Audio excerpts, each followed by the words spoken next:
that you're here and that you're enthusiastic about the degree. As I said, we're recording this session today. My name is Betsy Davis. I'm the Assistant Director for Academic Programs here, and I will be sending all of the information afterwards about this.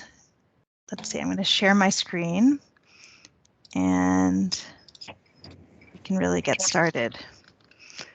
So during today's session, if you haven't already, please mute your microphone. But if you have questions during this session, you can use the chat function and type in your question. If we can answer it on the spot, we will. Otherwise, we'll open it up at the end that you can really have a conversation with our faculty members that are joining us.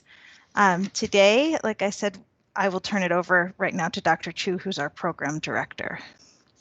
Hi, everyone. Welcome. I'm Dr. Chichin Chu, and I'm the program director of the Rehab and Mental Health Counseling Program. And I know we are very excited about this new program, but this is really not a new program because we are training rehab counselors and mental health counselors for 50 years. And this year is our 50th anniversary. So we are very excited about this new program, and I'm looking forward to talk to you later.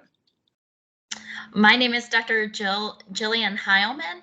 I'm excited because I'm on faculty here in the RMHC program, and I've had the opportunity to work with Dr. Chu the past 2 years on developing this new fully online master's program in rehabilitation, counseling, and disability sciences. A little background on myself. I have a PhD in rehabilitation sciences from the University of Florida, where I specialized in rehabilitation, counseling, and pediatric disabilities, as well as caregiver support. So you'll understand and you'll learn as we talk more about our program that our faculty, our rehabilitation counselors have strong backgrounds in disability studies, and we're just really excited to have you guys here with us today. Okay, and my name is Betsy Davis again, and I will be the person that can help guide you through the application process and answer any questions about the program or the faculty. And I'd like to echo what everybody else is saying. We're happy that you're here. Let's see. Switching to the next slide. All right, so today, our hope is that you can get to know us and we'll be able to answer your questions. We'll talk about the mission of the program, some highlights about the program, what careers you can either enhance if you're already working in the field or you can enter with this degree. We'll go over the plans of study, field placement opportunities, what certifications this will set you up for, and then we'll shift over to the application process, the nuts and bolts of how you can apply and then eventually enroll in the program. And finally, we'll talk about the cost and then answer questions that you have. So Dr. Chu, I'll turn it over to you for the mission. Great, thank you. So the online program will be part of the on-campus RMHC program as well. And as I say, we are celebrating our 50th anniversary. And just a little bit before the pandemic, our on-campus program is doing very well. We get a lot of requests from outside of Tampa Bay area. And because we are well known about training quality rehab counselors and mental health counselors, but we are unable to offer classes online. So we were just saying like, oh, I'm sorry, but we can refer you to other programs. And then also we are really, we really emphasize on clinical training. So we feel like, oh, we are unable to deliver quality online programs, especially trained clinically. So we didn't think about this. But guess what? During the pandemic, things changed, right? So then we start offering all the classes. We are forced to do that. And then we even train people clinically online. And we realize, wow, there's a world out there that we can actually deliver a totally online program with very good quality. So Dr. Heilman and I start thinking about, okay, what about we can probably attract people who are not in Tampa Bay area and still get the benefit of the program. And this program is totally new. All of our faculty now are trained and have experience teaching online. So we are a faculty of 10 full-time faculty, and we have a lot of adjunct faculties as well. And when we think about this program, we are not, because the on-campus program focus on both rehab and mental health counseling. And for this program, because of the movement of the disability justice, then we realized that, hey, we really need to focus on working with people with disabilities. And that's our goal. And we also want to look at the interaction between people who have disabilities as well as other characteristics that are also marginalized. And we want to do the advocacy for them. We want to train people to be able to work in other settings for people with disabilities. And that's why we found this program. So if you read the mission of the program, we are really focused on educating graduate students to be able to advocate and be knowledgeable to work with people in the field of human service, especially for people with disabilities. So that's our mission. And on the other hand, we always look at the shortage of the rehab counselors in the state agencies. And that's another focus that we'd like to be able to train quality counselors to work for the state agencies. So that's our mission of the program. Thank you. Yeah, next. Next slide, Betsy, please. Yeah, there's a little delay. I'm working on it. Okay, no worries. Thank you.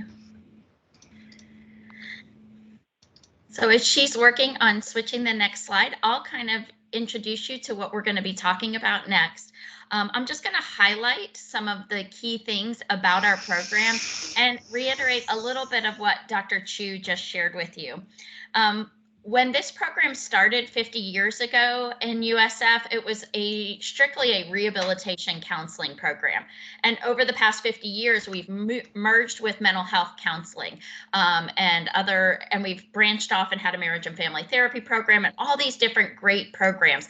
And I think it's a little poetic that at the 50-year mark, we're turning back to our roots, which was rehabilitation counseling for this fully online program. So it's really the rehabilitation counseling, and what we're doing is it's allowing us to have a more disability focus than we had in our traditional on-campus program.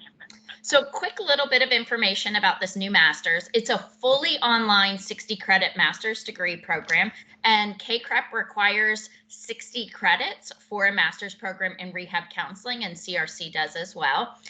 We aren't currently KCREP accredited, but we will work on that. You have to be an established program to be able to, for the online program, they require a different paperwork packet for the fully online program. So we'll be working on that once our classes start. When we talk about online classes, we have what's called synchronous and asynchronous classes. So a lot of our content classes are asynchronous, meaning you will log in at the beginning of the week. You will have your work you have to do. There may be podcasts, there may be videos, there may be different assignments. You'll work on it your own time whenever you have that free time to work on it. Synchronous classes will do more with some of our clinical classes. So you'll have a faculty member at a live session for some of the weeks that you're logged in for the class. Those will be in the evening because we are gearing this program with the idea that a lot of people are working full time and want to go back for their masters. So if you do have a synchronous hour that you may have to log in, it will be in the evening time, and we'll work with your schedules. Our program is also going to afford you the credentialing opportunity to become a certified rehabilitation counselor. So as a certified rehabilitation counselor, to be eligible for the CRC to take the exam, you have to have specific classes. You have to have a specific number of classes, as well as specific hours in practicum and internship. So when you graduate with this degree, you'll be fully eligible to take the CRC exam. We do offer flexible formatting for working professionals. As I said, this is something we really want to focus on as we know individuals are working full time. And when I talk about plan a study, I'll show you how we structured our classes for the working professionals. And we also have specialized training for those interested in working with individuals with disabilities outside of traditional rehabilitation counseling. Private agencies, things like that, that can help you become wanting to be professionals working with people with disabilities. And as I said, there's a couple classes we're going to be able to offer that are unique to this program. And they do focus on advocacy and social justice and societal change when it comes to working with people with disabilities. Some of those classes that I'm excited to be offering are social justice and trauma-informed care for the disability population. So we are going to specialize in actual curriculum for trauma-informed care for the unique population of people with disabilities. We'll also have a full class on assistive technology, while our traditional program right now on campus just has a couple modules on it within one class on assistive technology. Now we're going to offer a whole class. So there's some exciting things. We're really excited about this program and all that it's going to be able to offer to allow you to be the best professional that you can be. We are affiliated, obviously, with USF, and USF is an accredited university. Okay, we'll see if we can go to the next slide. Fingers crossed. Yeah, so as Dr. Heilman suggests, so these are some of the examples of the employment opportunities that our graduates will be eligible to work in the state as a rehab counselor. We also have alumni in our current programs, and you will be also eligible to work in VAs, or you can work as a certified vocational evaluators working in the private sectors, or become a vocational experts working for the states or the government as experts to testify in the court. Or we see a lot of more jobs in the ADA court, like the disability for working with people. Disability populations as an ADA coordinator or compliance officer. And I just did a quick search just 5 minutes ago, and there are plenty of jobs in this area. And I think this is like a new developing career for people who want to work with people with disabilities. And because it's probably relatively new, if you look at the qualification, they either say you need to have a bachelor degree or you need to have educations that equivalent to 3 years of experience working in the field. So I feel like this degree will really well prepare you for those positions. Or you can become a director working in the equal opportunity offices as well. So there's a lot of opportunities with this degree. Dr. Hyman, do you have other? Yeah, and some of the things that I was just thinking about when you were saying that is we have graduates who are working for Amazon and bigger corporations, and we're seeing a new trend in big corporations that will have a disability office. So if they have employees with disability, they want to make sure they have someone in place to make sure they have a universal design implemented. They want to make sure that they're meeting the needs of those employees that have disabilities. So it's someone who advocates for those individuals. We also have the City of Tampa's ADA coordinator as a graduate of our on-campus program. A lot of states have the leaders of those programs for people with disabilities do have their CRC and have graduated from programs like ours on-campus counterpart. Great, thank you. Next page, next slide. All right, this is the fun part for me. We've spent a lot of time working on the curriculum. If you've looked at anything on our on-campus program, you're going to see a lot of commonalities in that we do keep a lot of the same courses, but we make sure that the content, like legal and ethical, will be more focused on the disability laws and rights and regulations and things like that. This seems like a lot of information, but this is it. You take 2 years worth of courses. Some of the questions we get are, how soon can you graduate? Well, you're going to graduate in 6 semesters or 2 years if you go full time. We do allow a part-time option. What we did, because we know a lot of people who do online programs are probably working full time, is we broke this up into more of a quarter system. So each semester is broken up into 2 8-week sessions. And this is why we do this. When you're taking your classes and you're working and you have a family you're managing, it's a lot of things on your plate. So managing 4 different courses with projects, papers, midterms is a lot to do all at once. So we broke it into 8-week sections. That way you only have usually 2 classes at a time that you'll manage. So your first 2 classes, if you start fall semester, will be the foundations course in rehab counseling, as well as legal and ethical for the first 8 weeks. You then get a whopping weekend off, 2 days with no responsibilities, and then you go back the following Monday and you'll start your next 8-week session where you'll take what we call, used to be Foundations of Mental Health Counseling. It's in the process of changing to counseling skills and techniques, as well as medical aspects.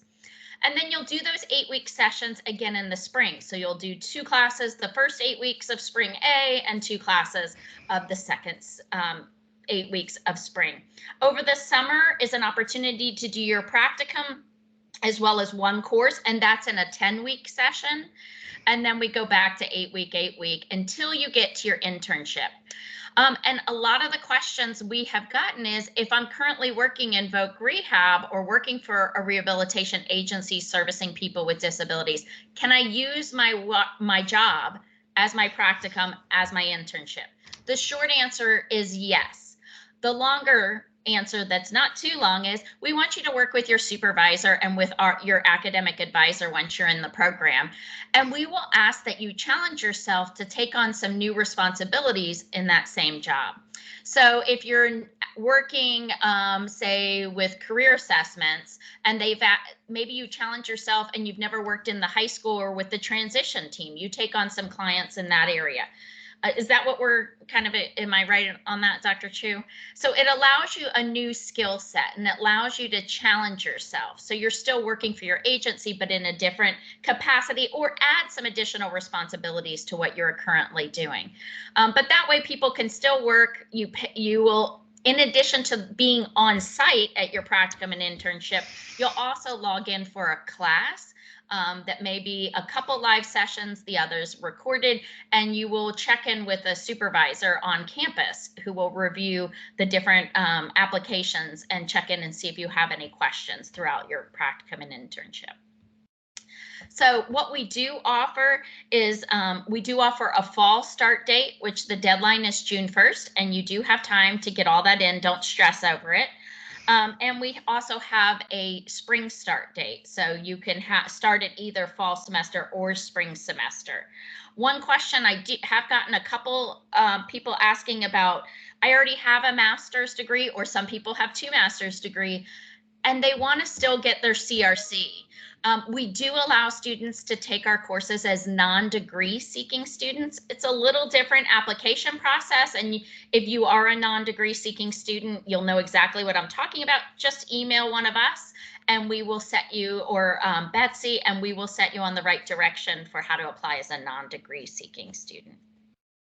All right, and we'll switch over to the program cost with Dr. Chu.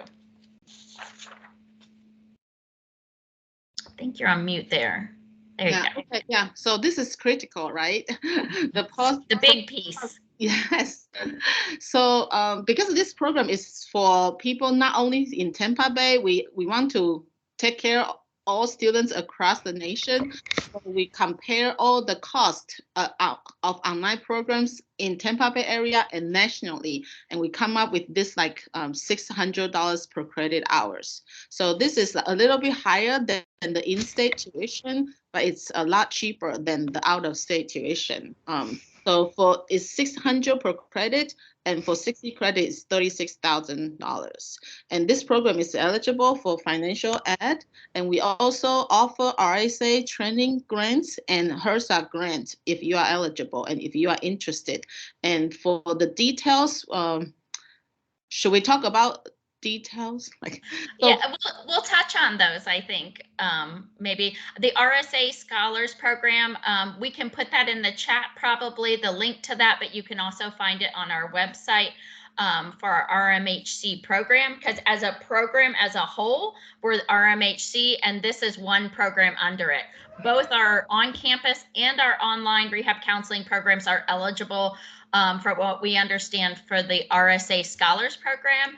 And I believe that I'll let you explain that. Yeah, right. Okay. Yeah. So the purpose of the RSA program is to train eligible and qualified rehab counselors working for the state agencies. So if you are eligible if you apply for the grant, you will be awarded for 3 semesters of funding. So for a total of, I remember it's like $26,000 or $28,000 total, and you will get 3 payments for 3 semesters. And for each semesters that you receive a funding, there's a 1-year commitment. Yeah, so you have to work for the state or a vendor of who provide services for the state clients for each semester. You have to work for 1 year, so a total 3 years of commitment. So it's a payback obligation. If you don't fulfill that commitment, then you will have to pay back for your financial aid. And we also have a HRSA grant that is for people who are interested in working in the primary care, like hospital or VA hospital, that we will fund $10,000 for your last year of internship. So that's the 2 existing financial like scholarship for our students. And we also, yes. I was just going to touch on one thing with the RSA Scholars Program. If you aren't aware that the CRC, or the Certification in Rehabilitation Counseling, is a national certification. So it goes with you if you move to a different state or anything like that. We actually have one of our graduates who was one of our RSA scholars, got a job before she even graduated. She got her internship paid for through the state. And then she just found out her husband's being transferred to Texas, and she's already set up with Voc Rehab in the state of Texas, and she can continue to work to pay off that program. So she started in Florida and she's finishing. The commitment just has to be with one of the state agencies. So even if you move, it will stay with you to pay that off. Yeah, it's a federal grant. So which means that even you move out of state, if you don't fulfill, you still can find somewhere to work it off. Yes. Oh, go ahead, Dr. Chu. No, and then there are also external scholarships that if you look at for our website, that we list the opportunities on our website as well. And one important thing is that I know for people who work for the Florida, they have the tuition waiver, but because this is an online cost recovery program, this program is not eligible for tuition waiver. So unfortunately. Right. That's why we're trying to find as many other alternatives for financial aid and scholarships for you. So it's the RSA Scholar, the HRSA Scholars Program. And then if you look at USF's graduate page, they have a list of tons and tons of scholarships that it takes a little time, but you can apply through the USF website as well. Okay, next page. All right, field placement. As I mentioned when we went over the plan of study, you will do 1 practicum for approximately 150 hours, and then you will do an internship for 600 hours. Internship is pretty much, a full-time job at that point. That will be most of your semester. You'll have 1 online class at the same time, but it's not too bad to do 1 class as well as your internship. And we will work with you. We'll have a database of different agencies that we will work with you to find a placement for your practicum and internship. A lot of people, we ask you, if you're not already working in the field and want to use your current job, then we ask that you work with us, but we want you to be independent and you'll work on a resume, you'll email different agencies that we are partnered with, and you'll work on finding those practicum and internship sites. But you will have someone who does work with our field placement office, and we will help make sure you get that site and location you want. If you're currently working in the field and want to stay at your job for your practicum and internship, again, our faculty will work with you and your supervisor on finding the additional responsibilities to challenge you in that position. Dr. Chu, anything else you want to add on this? No, I think that's it. I do want to highlight one other thing that's kind of unique to our program as we're talking about the finishing off of all the curriculum, the internship, the practicum. We don't have comprehensive exams for this program. What we're going to do is a professional portfolio. So each class you go to, you'll be doing educational pamphlets. You'll be doing fact sheets on disabilities. You'll be doing real world products that you can use in your future job. And we'll have you keep those products or those assignments from like 1 from each class, and you'll put put together a professional portfolio of all the things you've worked on so that you have something. We're a very applicable program. So that will be how you pass the comprehensive portion of this program that we're required to have. All right. We can go on to the next slide.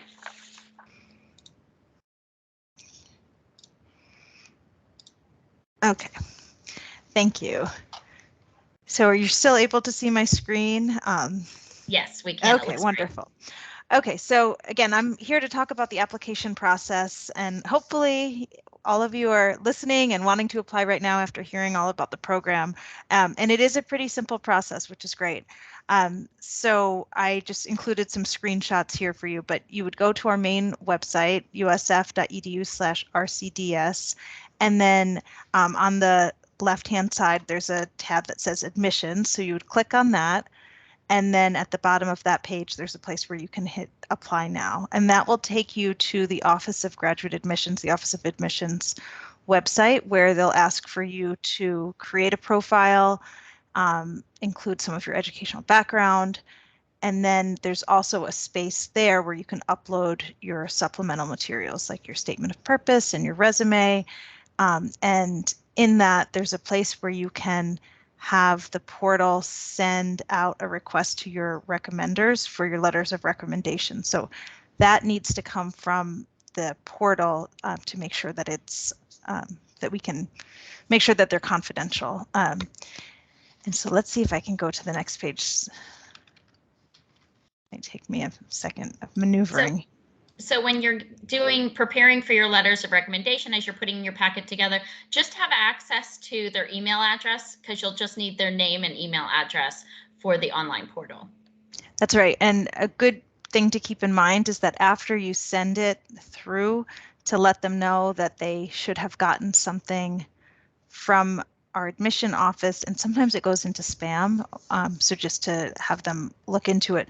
But the nice thing is that once you establish your profile online, you can then go back in and say, okay, I see that Dr. Heilman has sent my letter of recommendation already. It shows that she opened the email and that she received it.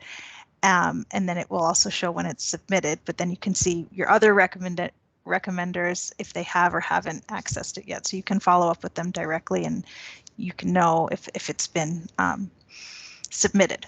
So on this page, we included what the supplemental materials are. So I already mentioned the statement of purpose, the resume, 3 letters of recommendation, transcripts from your undergrad institutions. You'll pay the application fee. We have a background and accountability form that you fill out because some of your placements may require a background check. And finally, we either require the GRE scores or you can request a waiver by emailing our main program with a request for a waiver. And I don't know if Dr. Heilman and Dr. Chu, if you want to talk a little bit about that, because this is different than our other programs, how we approach the waiver. Yeah, so first of all, I just want to say, like, if you graduate from USF, isn't that right that they don't need to submit their transcript? That's right. We have access to your transcript. So if you're a USF alum, we will have them in our system. And that question just came up. So, but the GRE waiver is pretty much if you're working in the field or you've had experience working with people with disabilities, whether it be at Voc Rehab or other agencies, you're eligible for a GRE waiver. If you think you might be eligible, we just ask that you email our program email address and we'll send you the GRE waiver form, and you just fill that out, and then we kind of allow you not to worry about the GRE at that point. So yeah, it's a nice little perk of this program. Yeah, and we really want to encourage you to submit your waivers that we will take into consideration if you have relevant educational experience or personal or professional experiences. Absolutely, absolutely. One other thing I do want to note, because we are talking on here about application deadlines for fall semester is June 1st, for spring semester is October 15th. If you are interested in being an RSA scholar and getting that funding, the deadline for the RSA Scholars Program is April 8th. This is why we tried to get this session online this week so we can get your interest going and then get us working on that RSA application. So you really need to apply for this fall if you want to be eligible for funding that first year of your RSA Scholars Program. Otherwise, you can apply for the spring and wait for the next round of RSA money to come through, and then it would pay for your second year of schooling. So did I answer that question?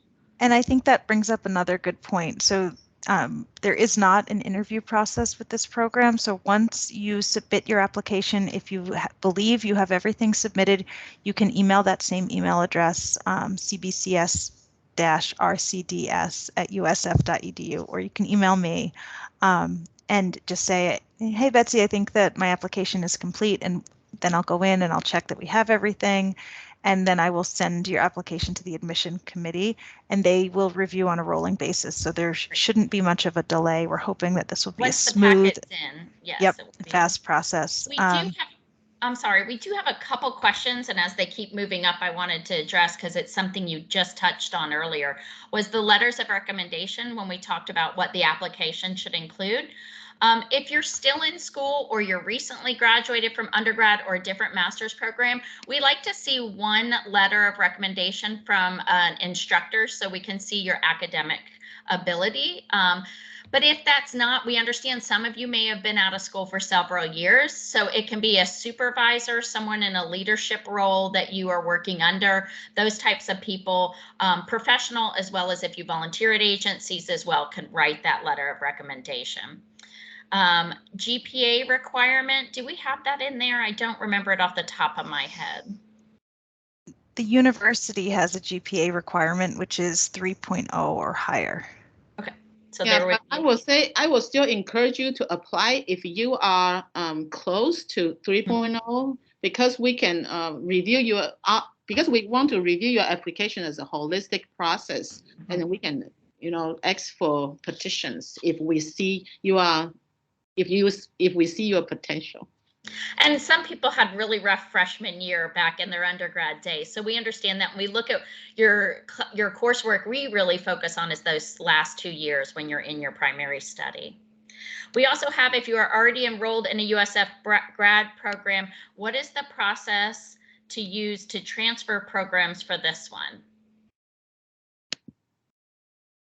Dr. Chu? Sorry, I was trying to look for the RSA link. That's okay. So if they're already enrolled in a USF graduate program, what is the process to use to transfer to this program? And I believe, would they still need to apply through the university for this program, and then we could look at courses they've already taken, or? Yeah, I would suggest that, but you don't need to, I don't think you need to pay the fee twice. Bessie, am I right? Because the difference is that this is really not a transfer process, because this is a accredited program. Like that's what, at least our program is based on accreditation for now. So it's like, it depends on where you are. So we won't look at that as a transfer. And Dr. Hyman is right. We will ask you to apply to the program, and then we will see if there's any courses that you can transfer into the program. But Bessie will help us to find out, does the person need to pay the, like we don't want you to repay the application fee if you don't. I think it depends when you applied and when you did the fee. I believe that the fee is good for 1 year for any program. So if you applied to a different program within this year, I believe your fee is waived. So if you're getting an error message or something like that, that's another thing that you can email me, and I'll check with the graduate admission to see if there's something that we can do. And I'm just responding now in the chat, but at the conclusion of this session, I'm planning on sending the recording, and I'll also include an attachment for the accountability background screens, a link to the RSA Scholar, and then if there's other things that come up during a session, I'll try to put it all together in one email so you can review the materials there. As well. And I also put a link in the chat for the RSA Scholars on where to apply. Again, the deadline is April 8th. So as soon as you can get that in and at least start the application process for us, you don't have to have, you can start your application portal and at least get it going. Even if you can't get all the letters, don't stress of when the person will get the letter of recommendation and things like that. Someone had asked about the statement of purpose. We really just want to know what your goal is to do with this degree. What do you want to be when you grow up? What are your goals? Those types of things. Where you're coming from and where you're going. Let's see. I want just looking at all. You have, does an employer's letter of recommendation need to be related to this field, or can it be unrelated to the field? It can be unrelated to the field if you've been out of school a while and can't get any former professors. If we can see your work ethic and your commitment to your job and that you're a hard worker, we want to see characteristics of your personality so we know that you'd be a good fit for this program. And again, the drug screen form, that is something for our program. So Betsy will send all that out. Let's see, any other, what is the process for financial aid?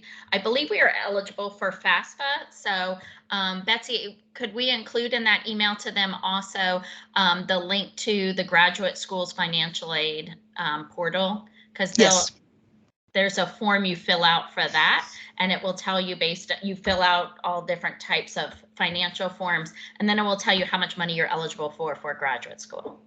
Yeah, and so I will send that out, and then also upon acceptance, financial aid also, if you hadn't already filled it out, they'll send you an email with the instructions for filling that out. Great, good to know. I'm learning something new today too. I love this. So we're at the conclusion of the content of our program, but I think it would be really nice to get to know you a little bit better, and if you have questions, so you can either enter the questions in the chat, which you've been doing, or if you want to turn on your camera, raise your hand, and we can see and actually speak. We would love to see you there too.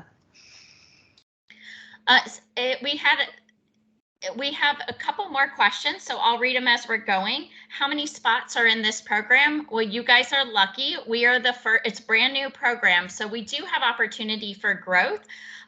We are hoping to get 20 for the fall, and we'll see where we are. The nice thing about an online program is we can increase it a little more than that 20 if we need to, and if there's demand. So hopefully the sooner you get your application in, the easier for us to process it and get you that letter of acceptance. Is there a GRE score range that is preferred? When we look at that, again, email us if you want to be considered for the GRE waiver. There's lots of things we can take into consideration that you may have any type of experience, but that is not offered in our on-campus program. We can waive it here. So reach out to us if there is. We'd like to see it around like 280 to 300 is kind of where is that about right? Am I saying that right? I want to make sure I get it right with Dr. Chu. She's my boss, so. No, I'm just thinking like typically we will look for, hopefully you will have like around like 30 to 50 percentile. But we really focus more on the verbal, so quantitative like analytics is less of our focus, but you really want to do well in the verbal language part of the And we'd like to see about a 4 on the writing as well out of 6. Information for non-degree seeking students.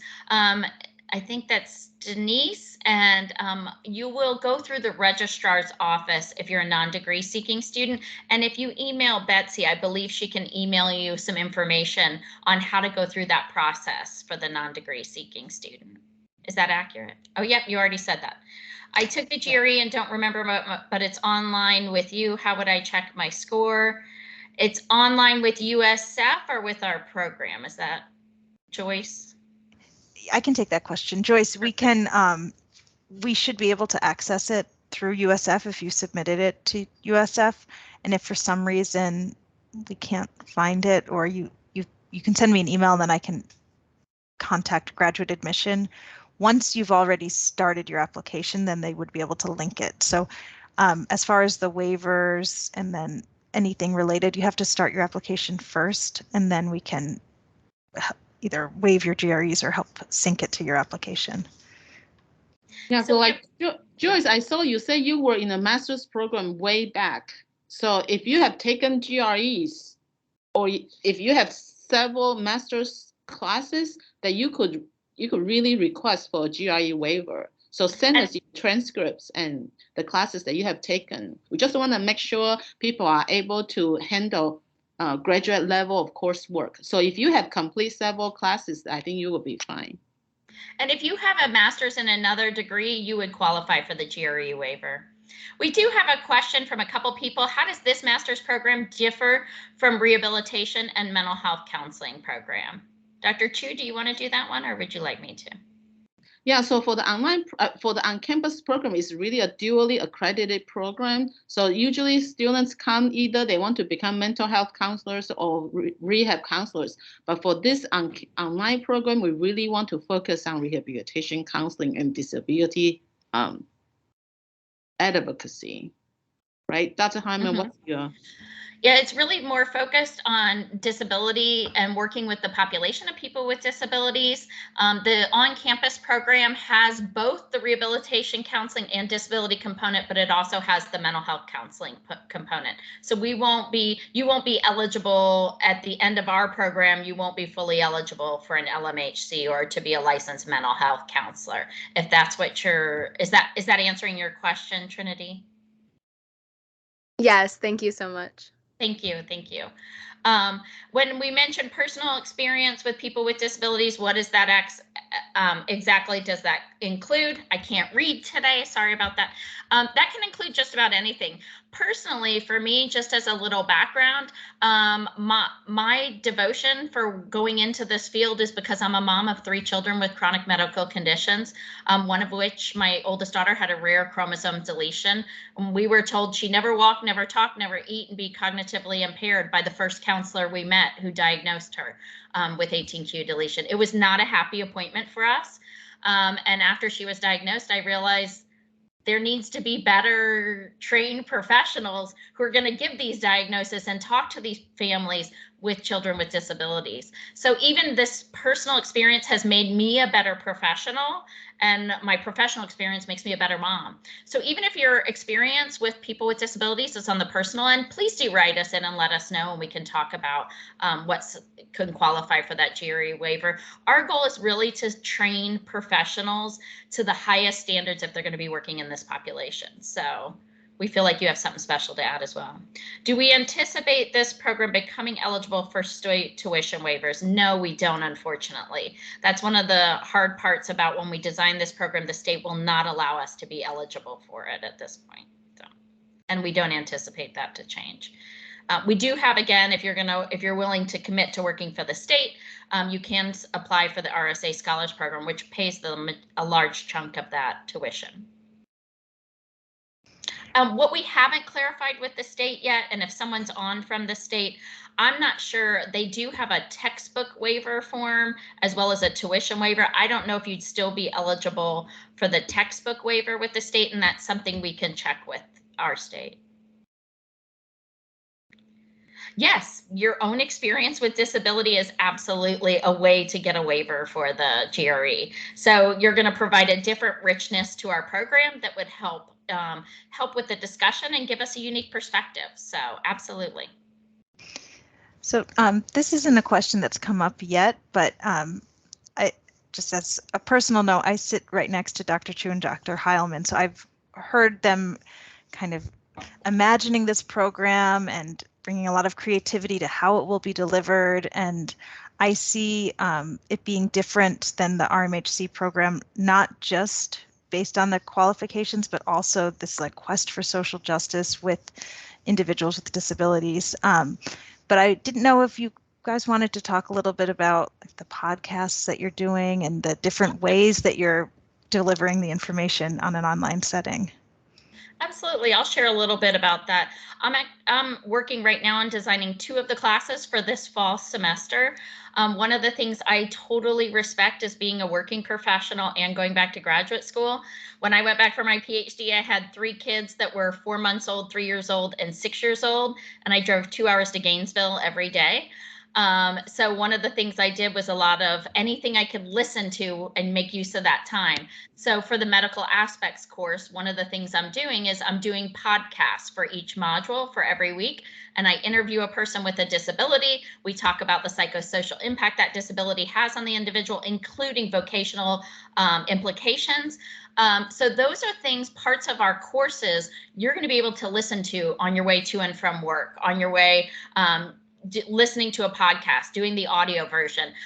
We'll also have lectures that'll be recorded where you can do that same purpose. We're trying to be as creative as possible, and we're working with an unbelievable, innovative education team at the University of South Florida who's coming up with some very creative means and making me go in front of a camera, which I do not feel comfortable with, and recording my voice, which again, I don't feel comfortable with, but all for the education purpose for you guys. So we're going to make it fun. We're going to make it engaging. And I can promise you that everybody in this program who are instructors come to it with a passion and a desire for you to be the utmost professional. So you'll be stuck with me for 2 classes for the fall if you join.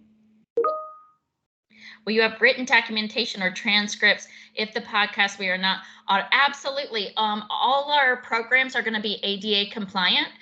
So we will have transcripts for lectures as well as for podcasts. That's a great question. Any hearing impaired, we will have closed caption and the written transcript forms as well. Great question.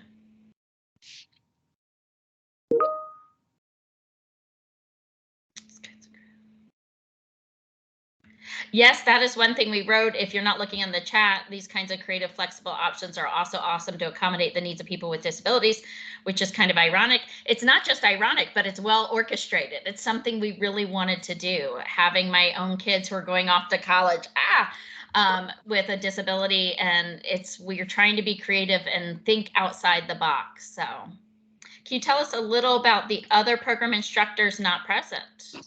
Absolutely. Do you want to do that? Yeah, basically, we can probably just have the link to our faculty page. Yes, we'll have a link. You'll get to meet them. They're all such amazing people. Dr. Buckles specializes in addictions, and she will be teaching some of the addictions courses probably, and some of the practicum. She's one of our clinical staff, as well as Dr. DePippo, who is a clinical faculty who will do practicum and internship. And she's designing our counseling theories. Dr. Norton, Erin Norton is doing our legal and ethical. So we're getting some really, we have a larger faculty than it seems. And there they are right now. And everybody that will be teaching with this in this program will have most of them all have their CRCs as well. If working for VR, will the supervisors be responsible for signing off for the internship? Yeah, so the question is that, like, per accreditation, we need to have site supervisor as well as campus supervisor. So it depends on who will be your site supervisor. I don't really anticipate your working supervisor will be your site supervisor, but I think it's a question for later, because there could be like responsibility conflicts, and I don't want you to be judged for both positions. So I hope it will be separated, but you will be assigned to an on-campus supervisor. That will be one of our faculty, and we will work with your site supervisor to decide the responsibilities and how we can track your development. And those will be things we work on an individual basis, because we know everybody will be at a different site with different accommodations and different situations that we're going to have to accommodate for. That's one of the kind of perks of doing this online program. We have a lot of flexibility when working with each of the different sites. Yeah, and to be honest with you, I don't anticipate we will share your academic progress with your supervisor, because this is your privacy. We won't, like, there's a clear cut about what we can share and what we can't share. Can the counseling and rehab cross over to counseling for people with disabilities? My main interest is counseling for disabilities. So would this be the best program for that? And is that private counseling, Michelle? If you want to turn on your mic there. Yes. So in the state of Florida does not recognize the CRC, being a certified rehabilitation counselor, for private counseling services. It would depend on what state you are in. And Dr. Chu, correct me if I'm wrong, there are several states in the US that do recognize rehabilitation counselors as licensed professional counselors who can have private practice. So it depends on the state you are certified in. That is actually something that we as professionals are advocating at the state level, trying to get approval for. So actually the state just passed a law, I think like 2 years ago. So in the future, so the current state law will have grace period until 2025. So right now, even you graduate from this program, if you meet all the curriculum criteria, you can still be eligible for license. But then after 2025, if you graduate from any CACREP accredited program, as long as you fulfill all the course requirements and you need to have a separate internship, you will still be eligible for license in Florida. So it's not our focus, but if you are interested to become licensed, yes, for taking additional coursework and a separate internship, you will be eligible. So if that's really something what you are interested, talk to us. Absolutely. And if you were to get into this program, or if after listening to this information session, you have more questions or would like to sit down with one of us, each of us are advisors within the program as well, and we can help you discuss some of those career options. We have another one says, I'm a veteran and I see value of mental health counseling and rehab counseling for the veteran community. If selected, will we be responsible for setting up internships and training?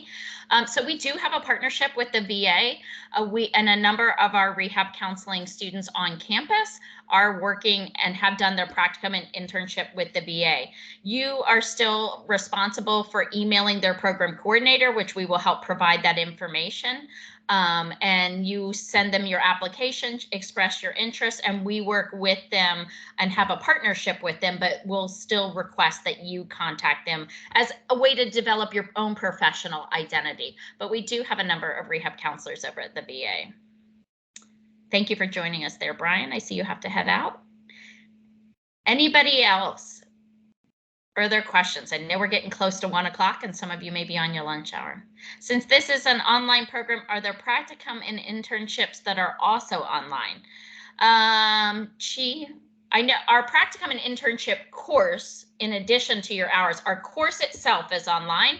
The hours, that's a good question. I hadn't really. Yeah, so I can tell you, like, this is really per accreditation. So during the pandemic, CACREP actually allowed us to have use telehealth and the online meetings with clients. And then I know some of the VR agencies also work with their clients online. But after the pandemic, it really depends on how CACREP accept the internship experiences, but we will still consider telehealth as part of the experience. But I don't know if you have the whole experience is online, how the CACREP will look at it. So that's a good question. We will clarify that. But I won't say we won't accept online practicum or internship. It really depends on I won't encourage the whole experience to be totally online. So this is a good question. I don't have a definite answer yet. Yeah, absolutely. I see Denise too, real quick, and then we'll jump back to Leah's question. I see you're having to log off. You can, our program, if you on our website has a program email address for the RCDS program, you can just email the program address. Any questions you have, and Betsy will make sure that a recording is sent out to everyone who registered for the session. Thank you, Betsy. And Leah, I recommend you also reach out to us and we can sit down and talk about what some programs you were considering for what your ideas of what you want to do when you graduate.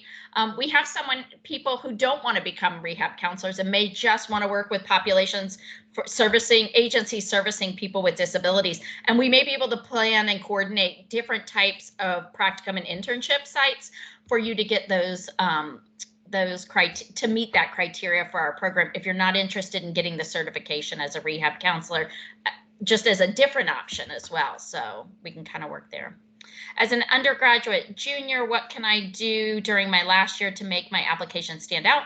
I really recommend starting to volunteer with agencies that may service people with disabilities. Any volunteer experience you can have in the field will help your application packet as well. Hope that answered your question, Alexandra. And if I may add that on the CBC side, we have a learning academy in our building, and they are always looking for mentors for people for students with disabilities. Yes, yes. So that's the Learning Academy, and it's actually on the second floor of our building. And you can find that in the College of Behavioral and Community Sciences here at USF. So if you are on campus and would like to volunteer, that would be a great opportunity for you. Actually, it's a paid position. Oh, even better. I like that. Any other questions? Look at Betsy throwing up all these links for us. I love it. I feel like it's a little miracle worker in the background. Any other questions, comments, or concerns? We certainly appreciate your time today. Well, and if you have any other questions, again, you can reach out to me or Dr. Chu or Betsy, or you can reach out to our general email account that we all monitor. So you'll be hearing from one of us anyway. So feel free to check in with us. Thank you guys so much for your time. Thank you. Thank you. And we'll stay on if anyone needed to chat or at least